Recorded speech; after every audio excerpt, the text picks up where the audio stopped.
Purihin ng Diyos. Salamat sa Lord dahil nakabalik yung mga nakapagbakasyon. No?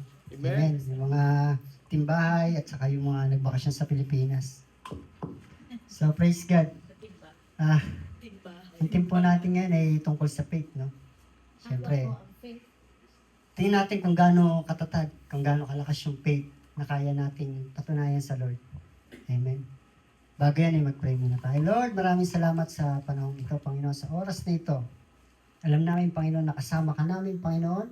Lord, samahan mo kami, Panginoon, na patuloy kami, Panginoon, na magpuri sa iyo, Panginoon.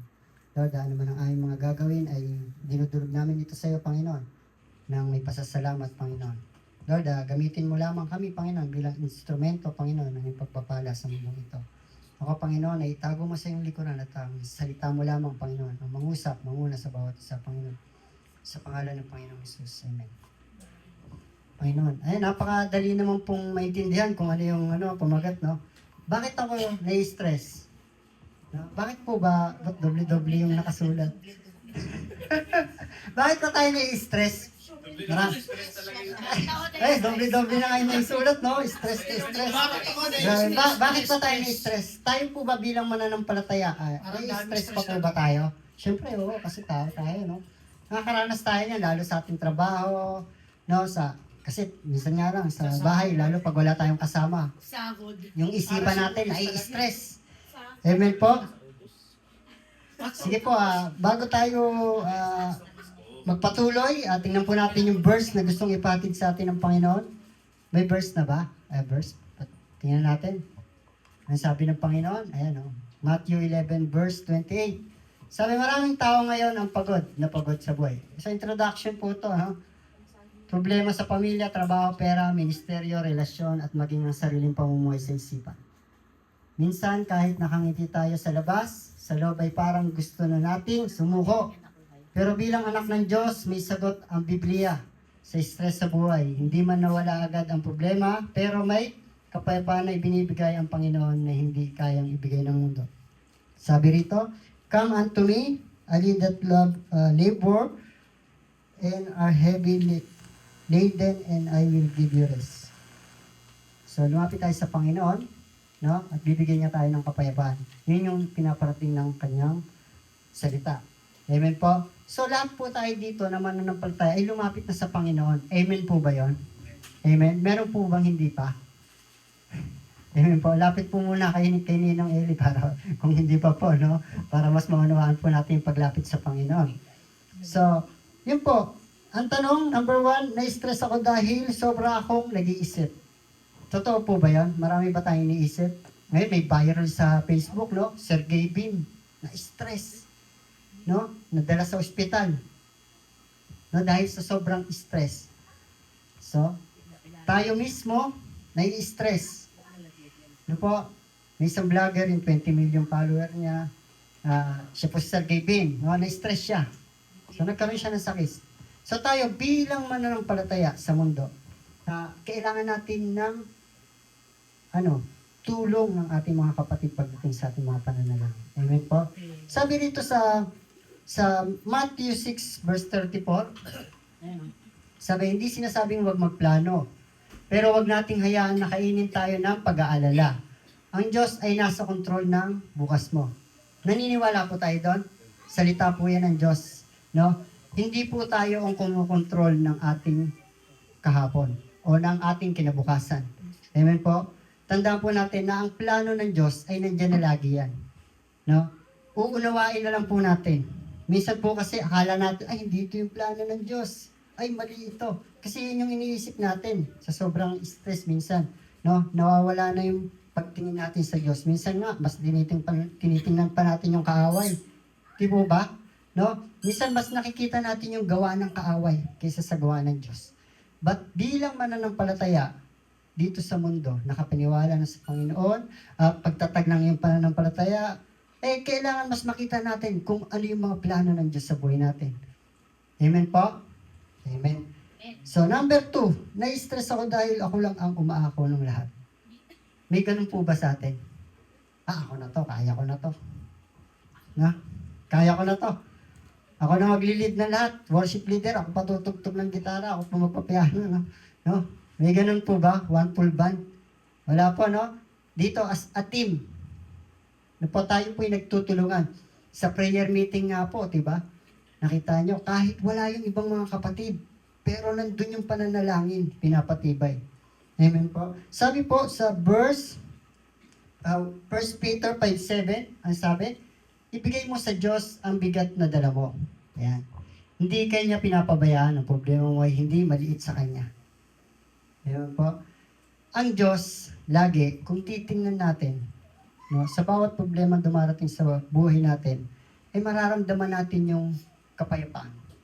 Amen po. Pag siya yung alam nating nag-aayos ng mga problema. Kasi pag ikaw lang mag-aayos, mahirap eh. Di ba po? Napakahirap. Di ba po? Napakahirap. Pero samahan mo ng prayer, lapit ka kay Lord, napakapayapa.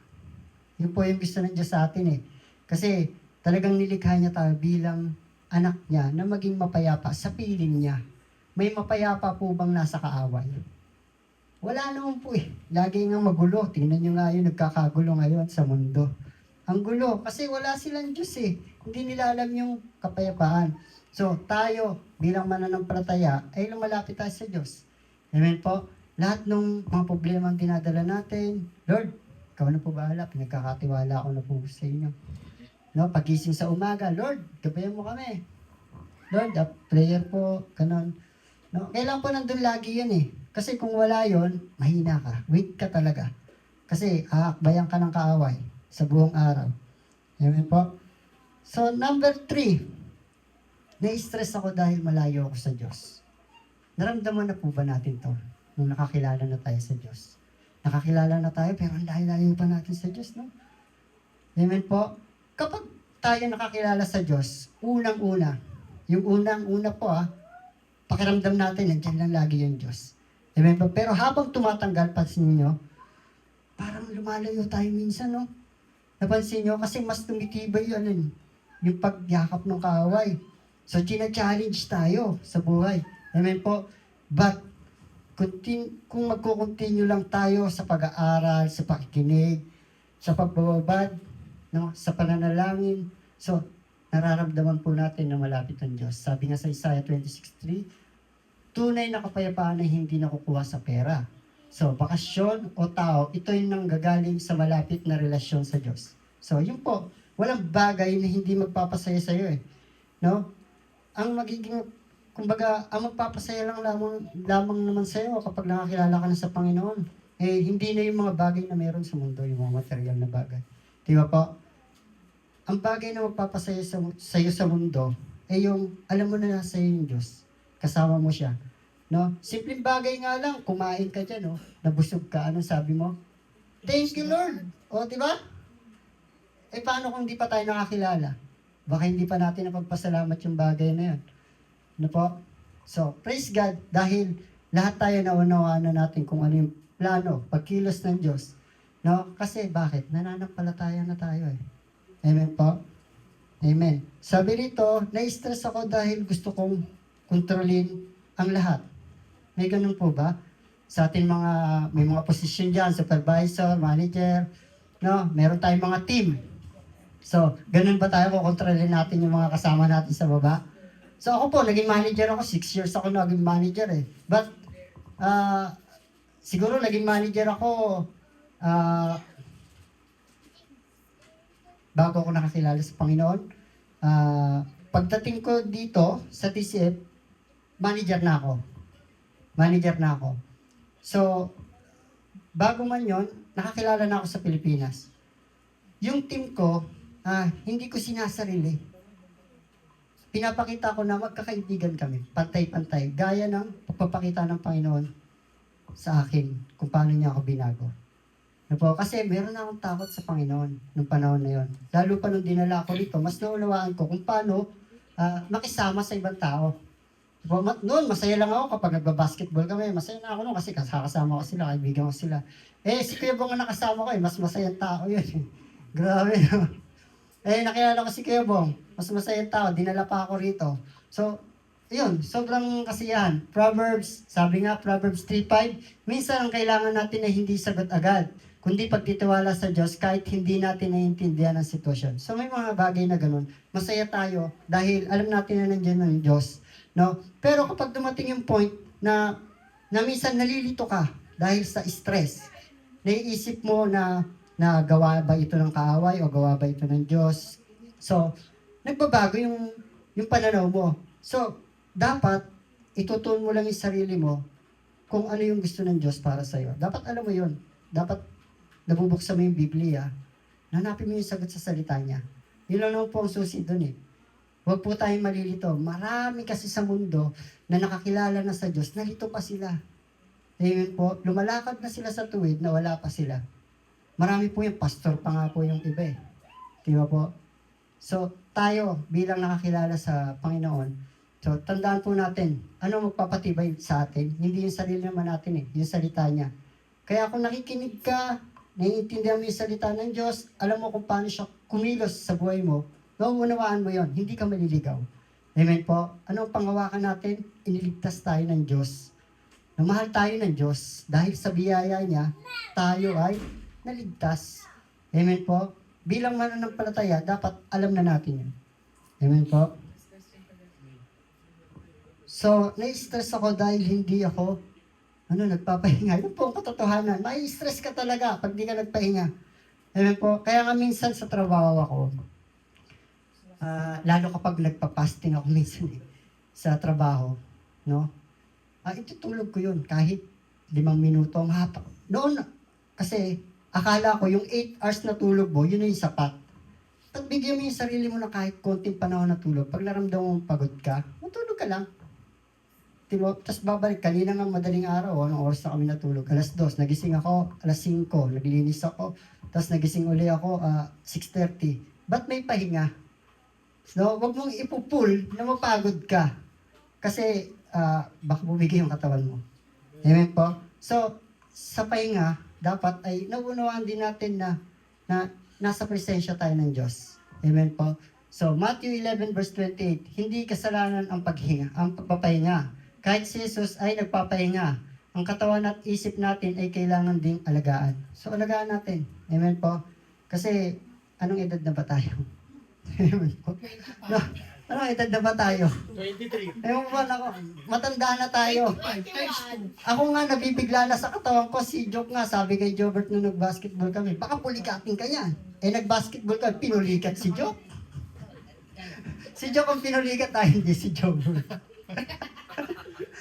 Tapos nag-message pa sa akin, grabe ka po, nasa trabaho, hila-hila yung grabe to si Joke. Ako pa talaga sinisisi. So, alagaan po natin yung mga katawan natin, no? Magpahinga tayo sa presensya ng Panginoon. Yun ang mas maganda.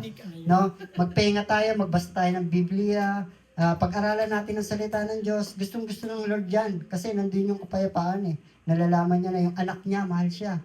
Diba? So, tayo, yung pagmamahal ng Diyos, lagi nandyan yan.